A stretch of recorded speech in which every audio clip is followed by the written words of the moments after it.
Welcome to another thrilling episode of the Daily Dose of Drama and Delight, where we squeeze the news like a stress ball and then toss it out the window, because why not?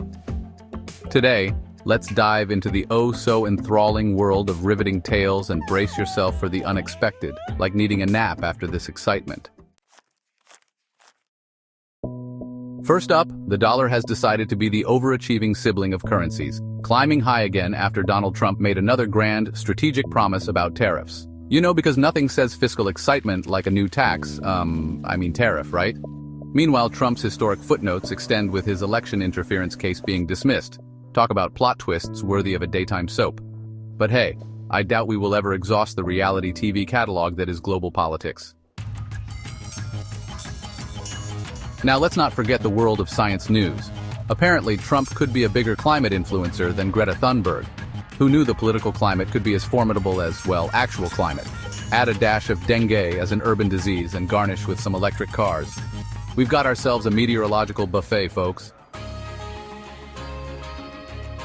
Dengue fever has become the hot new trend in urban areas, making it the uninvited guest at our overcrowded city's party. Thanks to rapid urbanization, climate quirks, and infrastructure that's about as reliable as a chocolate teapot, mosquitoes are living their best lives. They're practically rolling out red carpets on stagnant water from construction sites and poorly managed waste. To tackle this menace, we need a superhero team of integrated vector management, slick public awareness campaigns, and some fancy footwork in vaccine development.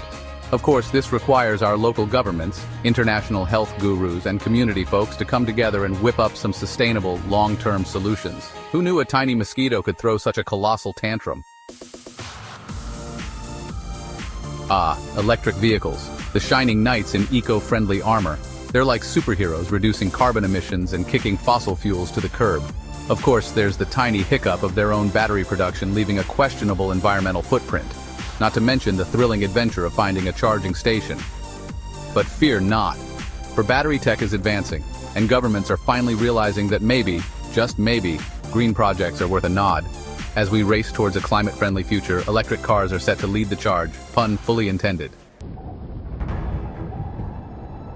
In a surprising twist of military mastery, the Russian army is battling not just opponents, but their own antique equipment and some remarkably low troop morale, because who wouldn't feel invigorated fighting with relics?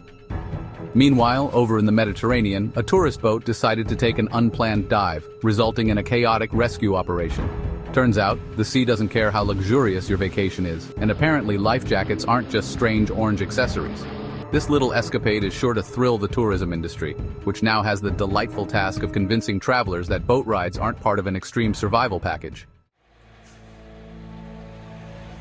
In Alagoas, Brazil, a bus crash caused a stir, showcasing the fine art of public transportation spinouts. We're talking about buses that seem to have received less care than a pot of overcooked rice. While emergency services rushed in like caped crusaders, community members lit up the vigil scene, not with urgent policy reforms, but with candles. Because what better way to illuminate government oversight than some mood lighting? Meanwhile, the powers that be serenaded us with promises of yet another investigation, as if that's the magic spell to fix potholes and train drivers overnight. But fear not, reforms are on the horizon, allegedly. In the meantime, let's all raise a toast to the fearless first responders and community groups who are picking up the slack, hoping someday these nightly vigils might actually shine a light on real changes. On a serious note, amidst all this snark and sarcasm, let's not forget that real-world events do impact real lives. Whether it's tariffs, election antics, or environmental concerns, these stories are more than just headlines. They're the pulse of today's global village. And yes, while we point and laugh at the absurdity, there's always room for a bit of empathy amidst the satire.